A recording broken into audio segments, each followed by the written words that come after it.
오늘은 지난 시간에 이어 미국 슬레이트의 팟캐스트 에피소드 후반부를 소개드립니다. 에피소드의 제목은 뉴진스가 케이팝의 미래에 대해 우리에게 말해주는 것. 뉴진스를 다루지만 이를 통해 케이팝의 특징과 산업적 특성, 역사 등을 두루 이야기하는데요. 미국인들에게 케이팝에 대한 이해도를 높여주는 그런 내용으로 구성되어 있습니다. 일부를 먼저 보시면 더 좋지만 보지 않으셔도 이야기의 흐름상 그 이해에 크게 문제가 될 부분은 없습니다. And we're back. So I have actually been thinking a lot about why New Jeans is blowing up so big, so fast. I have a theory. Tell me what you think. My theory is that, especially in America nowadays, one of the most popular genres of music is just kind of like sample culture. This idea of like, let's bring Rick Astley's song from like years ago and put it in a Young Gravy song. And it's just, it's like half parts annoying. And then the other half of it is like, oh, people are just kind of like banking on nostalgia to get them back on the charts. I've been thinking a lot about how, you know, there's so much English in Super Shy, for example, right? And they have like little lines here that were translated in Korean, but, you know, Erica de Cassier, she talked about how she wrote the song as English, they tracked it as is, changed some little things here and there. And I just kind of wonder, like, is maybe K-pop not really about the Korean language anymore? Is it maybe kind of more about the music being the language that kind of represents whatever, you know, K-pop is exporting at the moment, I guess? I think that's a really good question. And I don't know if there's an answer. I feel like people are having a hard time defining what K-pop even is right now, because there are groups now that are coming out that are like, we are not K-pop because we aren't limited to just Korea. And then everything you're saying is so true about, like, you know, all these songs, like the hybridization of these songs and the different languages, like it's just baked in. And like the globalization sort of like globalized angle is like very apparent from the beginning, right? That strategy. I don't know if New Jeans is like the only group that's doing it. Right.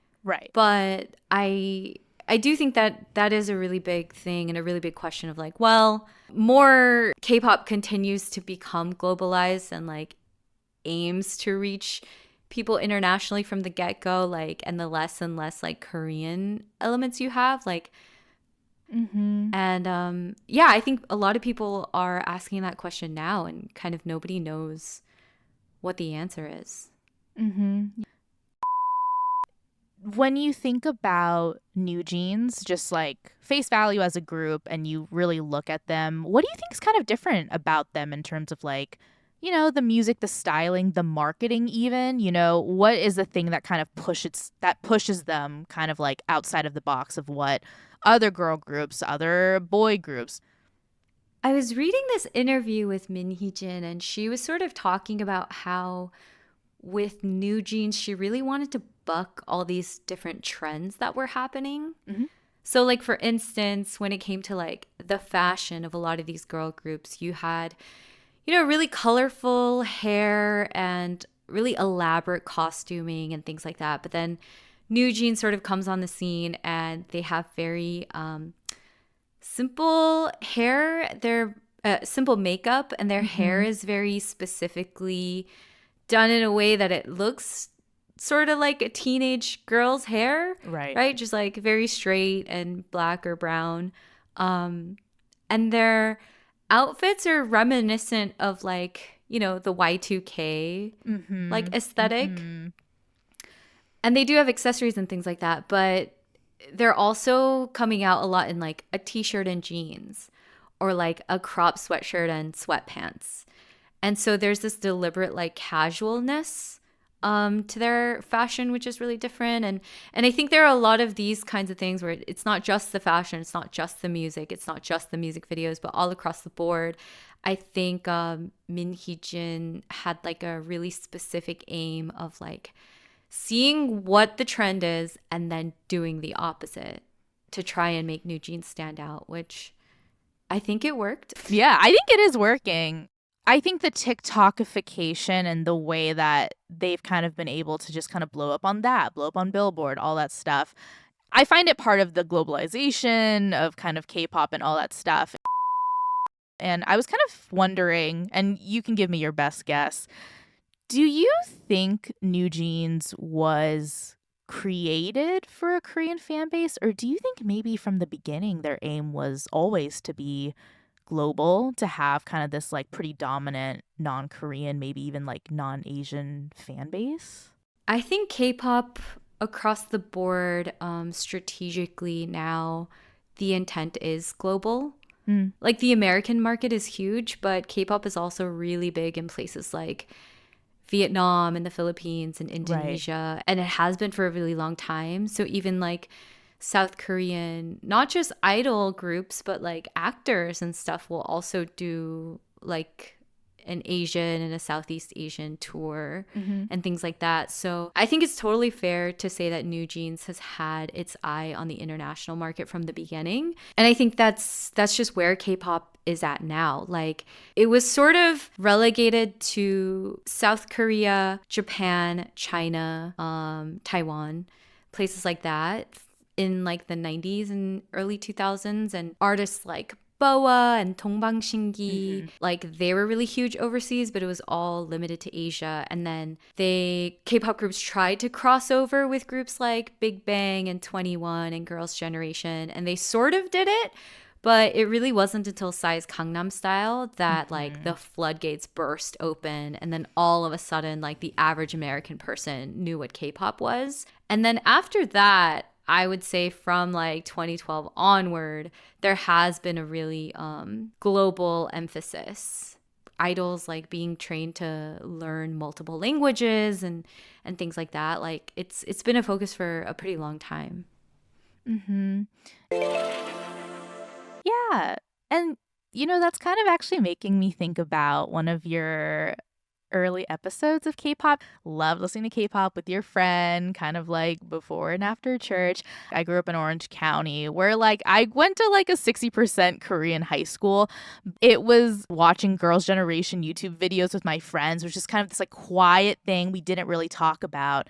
I remember the day Gangnam Style was on the Today Show and just being like, oh, here we go. And all of a sudden, there is this demand. And that kind of demand has kind of, I think, in a way, created and paved the path for New Jeans and BTS and all these kind of recent groups to kind of just pop in this crazy way. And to be fair, they have to put in the work in order to pop and to be good. Like the music has to be good. And that is something that I find optimistic about New Jeans, that they seem very original. Yeah, totally. Growing up, like K-pop was not considered to be cool. And I know it's like so shocking for younger people to hear that like somebody would hide their love of K-pop, because now it's everywhere. But it really was something that that made you different and that made people perceive you as like less American somehow if you were connected to K-pop. And it's so interesting because K-pop for a long time represented this part of me that I wanted to hide, which was that Korean half of my Korean American identity. Because K-pop is rooted in South Korea. K-pop's history was informed by like all these global forces and these big historical moments and events that really made the music what it is today. You know, like it's all connected. And so for me, the reason I like K-pop now, it's because I see that connection to where my family came from. And I see that connection to like, I am who I am because of the same things that makes K-pop what K-pop is. Yeah. And I think K-pop as a genre, it's so much more than a melting pot. But I think K-pop, the biggest disclaimer is that it's not just pop and it's not just Korean anymore. You know, one of the like we mentioned, one of the members of New Jeans is Vietnamese Australian. Like there is something about the way that K-pop has superseded itself to be so malleable, but it works, which is crazy. But I think it's the thing that ties a lot of people and maybe like bonds together. And so, you know, just kind of going back to New Jeans for a second, do you have any thoughts about maybe the future of New Jeans? Maybe kind of like how big do you think they're going to get? Do you think they're going to be BTS level famous, or do you think they're kind of like in a good place right now? I mean, I'm so scared to make any predictions. I hope they continue to do well because I really like their music personally. Yeah. But Vivian, thank you so much for coming on the show today. Thank you so much for having me. Okay, that's the show. 개인적으로는 최근 뉴진스의 화제성을 보면서 이들이 방탄소년단이나 블랙핑크 같은 대형 아이돌이 될 조짐도 보인다는 생각입니다. 그런데 뉴진스가 놀라운 점은 그 시간이 매우 짧아졌다는 거죠. 그녀들은 데뷔한 지 고작 1년이 조금 넘었고 앨범 2장을 냈을 뿐입니다. 이것이 가능했던 것은 그만큼 해외 진출에 성공했던 아이돌이던 실패했던 아이돌이던 간에 꾸준히 노력했던 선배 아이돌과 선구적인 제작자들이 개척해놓은 길 덕분이 아닐까 싶습니다. 뉴진스의 부상은 케이팝의 절대적인 수요층이 늘어난 것은 물론 잠재 수요층도 늘어났다는 것을 보여준다는 생각입니다. 자신들의 기호에 맞으면 언제든지 들어줄 준비가 되어 있을 정도로 그만큼 케이팝에 대한 저변의 인식이 넓어진 거죠. 이를 증명하는 사례가 바로 뉴진스와 큐피트이지 않을까 싶습니다. 큐피트를 부른 피프티는 짧은 생각과 과한 욕심 등으로 나락을 가긴 했지만 말이죠.